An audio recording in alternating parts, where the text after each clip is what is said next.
اللہ تعالیٰ جسے ہدایت دیتا ہے وہی ہدایت پاتا ہے، اور جسے گمراہ کرتا ہے وہ نامراد رہتا ہے۔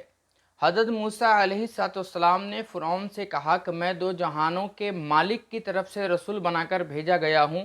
فرعون نے کہا اگر آپ کوئی نشانی لائے ہیں تو پیش کریں۔ اس پر آپ نے دو معجزے پیش کیے۔ الحمدللہ رب العالمین والصلاة والسلام علی سید المرسلین وعلی آلہ واصحابہ اجمعین۔ آج کی تراویح پارہ قال الملأ الذین 9واں پارہ ہے۔ اس سے پہلے والے پارے کے آخر 2-3 رکوع بعد انبیاء کرام کے قصوں پر مشتمل ہے۔ آخری قصہ حضرت لوط علیہ السلام کا تھا، جس طرح ان کی قوم غیر فطری عمل میں گرفتار تھی اور کس طرح ان پر پتھروں کی بارش کر کے اور ان کی بستیوں کو تحت الثری میں اتار کر نیست و نابود کیا گیا۔ 9ویں پارے کا آغاز حضرت شعیب علیہ السلام کے قصے سے ہوتا ہے کہ قوم شعیب کے سرداروں نے جو انتہائی غرور میں مبتلا تھے ان سے کہا کہ اے شعیب، ہم تمہیں اور ان لوگوں کو جو تمہارے ساتھ ایمان لائے ہیں اپنی بستی سے نکال دیں گے، ورنہ تمہیں ہماری ملت میں واپس آنا ہوگا۔ حضرت شعیب نے فرمایا کیا ہم زبردستی واپس آئیں گے؟ جب حضرت شعیب اپنی قوم سے مایوس ہو گئے تو ان پر ایک خوفناک عذاب آیا جس سے پوری قوم تباہ و برباد ہو گئی۔ آگے قوموں کے عروج و زوال پر قرآن کریم نے روشنی ڈالتے ہوئے کہا ہے کہ ہم نے جب بھی کسی بستی میں کوئی نبی بھیجا، پہلے ہم نے اس بستی کو تنگی اور بیماری میں مبتلا کیا تاکہ وہ ڈھیلے پڑ جائیں، پھر ہم نے ان کی بدحالی کو خوشحالی سے بدل دیا۔ جب وہ خوب پھلے پھولے تو کہنے لگے ہمارے آباء و اجداد پر اچھے برے دن گزرے ہیں۔ آخر کار ان کی مسلسل سرکشی کے بعد ہم نے انہیں اچانک پکڑ لیا، انہیں خبر تک نہ ہوئی۔ اگر ان بستیوں کے لوگ ایمان لے آتے اور نیکی اختیار کرتے تو ہم ان پر آسمان و زمین کی برکتوں کے دروازے کھول دیتے، لیکن انہوں نے جھٹلایا، لہذا ہم نے ان کے اعمال کی پاداش میں ان کو پکڑ لیا۔ اس کے بعد حضرت موسیٰ علیہ السلام کا ذکر ہے کہ ہم نے انہیں اپنی نشانیوں کے ساتھ فرعون اور اس کے سرداروں کے پاس بھیجا، مگر انہوں نے ان نشانیوں معجزات کے ساتھ ناروا سلوک کیا، انہیں جھٹلایا۔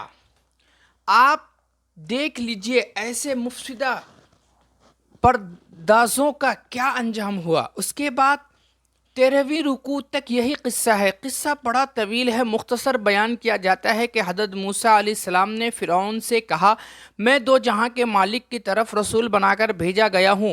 فرعون نے کہا اگر آپ کوئی نشانی لائیں تو پیش کریں۔ اس پر آپ نے دو معجزے پیش کیے۔ ایک تو یہ کہ جب آپ نے اپنی لاٹھی زمین پر ڈالی تو وہ خوفناک اژدہا بن گیا، اور جب آپ نے اپنا ہاتھ جیب میں سے باہر نکالا تو وہ روشن ہو گیا۔ اس پر فرعون کے سردار کہنے لگے یہ تو بڑا ماہر جادوگر لگتا ہے، تمہیں تمہارے ملک سے نکالنے کے لیے آیا ہے۔ آپس میں طے ہوا کہ جادو کا مقابلہ جادو سے ہوگا، چنانچہ تمام شہروں کی اطلاع بھجوا دی گئی اور ہر جگہ سے جادوگر اپنا کمال دکھلانے کے لیے جمع ہو گئے، لیکن وہ معجزات کے سامنے ٹھہر نہ سکے اور یہ کہتے ہوئے سر بسجدہ ہو گئے کہ ہم موسیٰ و ہارون کے رب پر ایمان لاتے ہیں۔ اس پر فرعون کا پارا 7ویں آسمان پر پہنچ گیا اور اس نے جادوگروں کو دھمکی دی کہ میں تمہارے ہاتھ پاؤں کٹوا دوں گا اور پھانسی پر لٹکا دوں گا، مگر جادوگروں پر ان دھمکیوں کا کوئی اثر نہ ہوا اور کہنے لگے ہم مرنے کے بعد بھی اپنے مالک ہی کے پاس جائیں گے، تو ہم سے صرف اس لیے انتقام لے رہا ہے کہ ہم اپنے رب کی نشانیوں پر ایمان لے آئے۔ اے ہمارے رب ہمیں صبر کا حوصلہ دیجیے اور ہمیں حالت اسلام پر موت دیجیے۔ اب حضرت موسیٰ علیہ السلام کی قوم پر فرعون کی طرف سے ظلم و تشدد کا بازار گرم ہوا، ان کے بچوں کو قتل کیا جانے لگا۔ حضرت موسیٰ علیہ السلام اپنی قوم کو صبر کی تلقین کرتے اور فرماتے یہ ملک اللہ کا ہے، اللہ جس کو چاہے گا عطا کرے گا، اچھا انجام پرہیزگاروں کے لیے ہے۔ خدا کی رحمت جوش میں آئی اور فرعون کی قوم پر طرح طرح کے آسمانی عذاب نازل ہوئے۔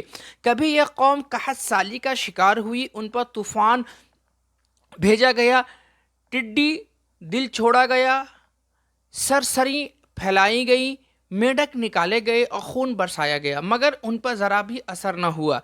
جب بھی ان پر کوئی مصیبت نازل ہوتی تو کہتے اے موسیٰ ہمارے رب اپنے رب سے دعا کر دیجئے، اے موسیٰ ہمارے لیے اپنے رب سے دعا کر دیجئے۔ ہم آپ پر ضرور ایمان لے آئیں گے اور آپ کی قوم کو بھی رہا کر دیں گے۔ مگر جب عذاب ہٹ جاتا تو ان کی حالت پہلے جیسی ہو جاتی، تب اللہ نے ان کو دریائے نیل میں غرق کر دیا۔ اس طرح حضرت موسیٰ علیہ السلام کی قوم کو سرخ روح نصیب ہوئی۔ اب بنی اسرائیل کی سرکشی کا سلسلہ شروع ہوتا ہے۔ اللہ تعالیٰ کے ان احسانات و انعام نے بھی انہیں ظالم کے پنجہ استبدال سے رہا کیا اور ان کے اندر انقلاب برپا نہیں کیا۔ جب حضرت موسیٰ 40 دن کے لیے کوہ طور پر تشریف لے گئے تو انہوں نے اپنے پیچھے اپنے بھائی حضرت ہارون کو نگراں مقرر کر دیا، لیکن ان لوگوں نے حضرت ہارون کی بات نہ مانی اور سونے کا ایک بچڑا بنا کر اس کی پوجا کرنے لگے۔ جب بنی اسرائیل کو اپنی نادانی کا احساس ہوا تو رونے گر گڑانے لگے اور معافی مانگنے لگے۔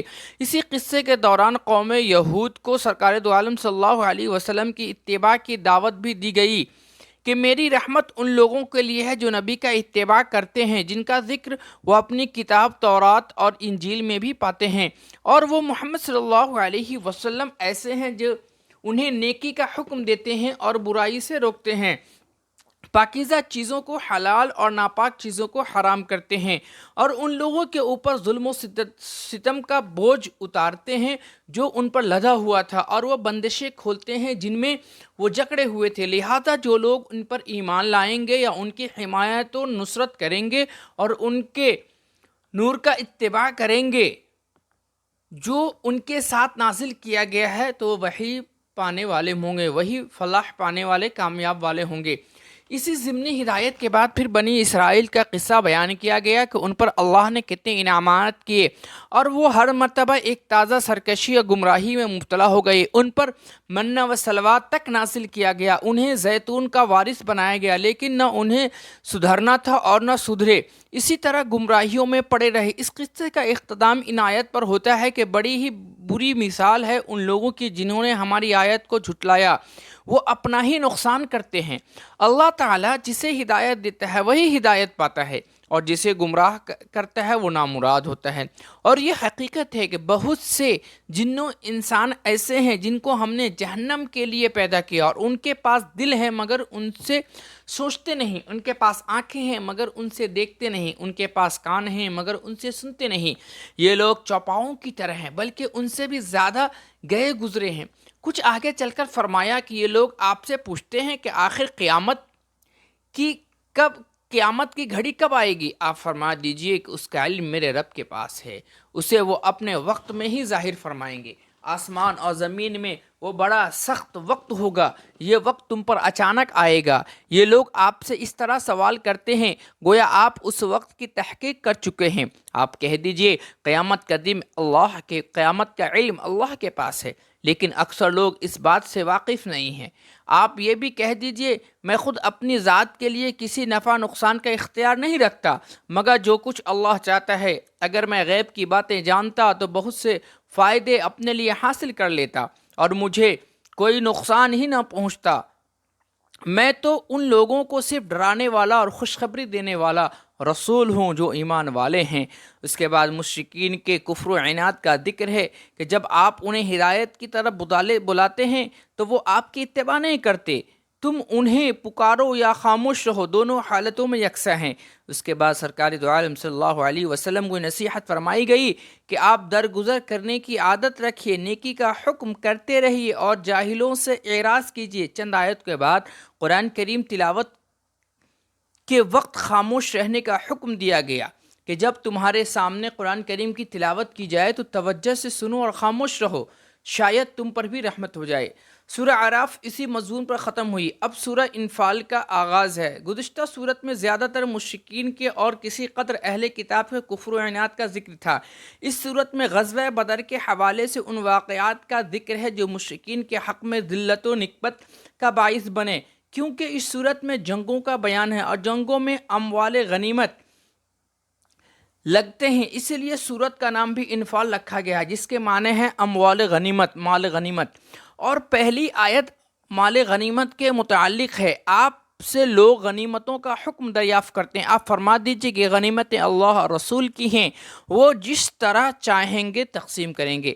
آگے اہل ایمان کے اوصاف بیان کیے گئے اور جنگ بدر کے لیے مسلمانوں کی تیاریوں کا ذکر کیا گیا ہے۔ اہل مکہ کا ذکر ہے کہ وہ کس طرح اس جنگ کے لیے زبردست تیاریوں میں منہمک تھے۔ ایک طرف کفار کا زبردست لشکر تھا اور 1000 نفوس اور دوسرے حربی ساز و سامان پر مشتمل تھا، دوسری طرف 313 آدمیوں کا لشکر تھا جو بے سر و سامان کی حالت میں تھا۔ مسلمان اپنی اس کیفیت کو دیکھ کر دست بدعا ہوئے۔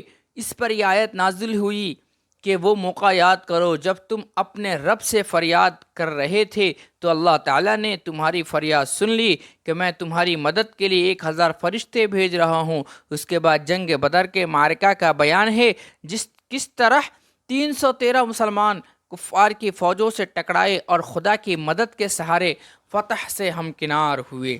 یہ تھے 9ویں پارے کی مختصر تفسیر۔ اللہ ہم سب کو کہنے سننے سے زیادہ عمل کی توفیق عطا فرمائے۔ اللہ ہم لوگوں کو اس بابرکت مبارک مہینے کی قدر و قیمت عطا فرمائے۔ اللہ ہمیں خوب سے خوب دعا مانگنے والی کی توفیق عطا فرمائے۔ ہمیں بھی دعا میں یاد رکھیں، آپ بھی خود دعا رکھیں۔ اللہ حافظ۔